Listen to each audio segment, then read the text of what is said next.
question from Northern Football Fan: do you see a world where Canada surpasses the U.S. men's national team or Mexico in the FIFA rankings? And what was interesting in this window, especially after the U.S. lost 2-0 to South Korea, is they actually fell to their lowest point in the ELO ratings since 1995, I think it was. And they haven't dropped out of the top 50 since before the 1990s. And if they had lost to Japan, they would have done so.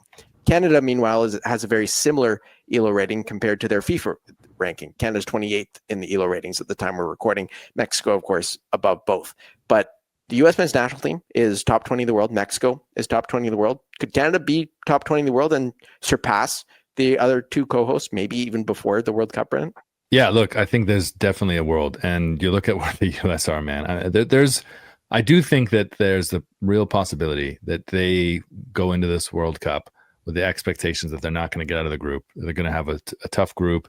I really think that the tide has turned. The ex-pro kind of love and support that was always there, regardless of how the team played. That's not the case. The U.S. soccer ecosystem is as polarized as U.S. politics right now, and it's never quite been like that. I still think that there's a real opportunity for the U.S. to surprise and be galvanized by hosting the tournament and catch lightning in a bottle and reach the last 16 or something, or maybe even reach a quarterfinal. And we're all like, oh, remember all that wasted energy? And Mauricio Pochettino looks like a genius because he was able to guide them that far. I don't think that that's the most likely scenario, but I do see that being a scenario. I do also see a reality where, yes, Canada is ranked higher than the U.S. and Mexico in this next World Cup qualifying cycle. I do think that some really good qualifying results for Canada will help vault them up. And I think that the U.S. and Mexico in general are finding qualifying to be different in this next generation, these new cycles. And they are not racking up the points that they have previously. And also they don't seem to be booking. I would argue that they're not booking the type of friendly opponents and challenging themselves in the way that Canada is doing now. This is a course correction for Canada, right? A lot of these games that we've had over the last 18 months, Canada should have had over the last 10 years.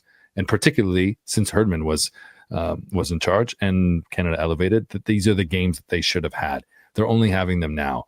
I think that the U.S. and Mexico, they miss a lot of those opportunities. They're able to schedule things based off of commercial opportunities, and that affects the team as a whole, right? So I do think that Mexico and the U.S. have been overvalued in the FIFA rankings for a long time. And heading into 2030, I definitely see a scenario where Canada is either on par with them in whatever that overvaluation is, or have pipped them because rightfully so, they're playing as a better team, Alex.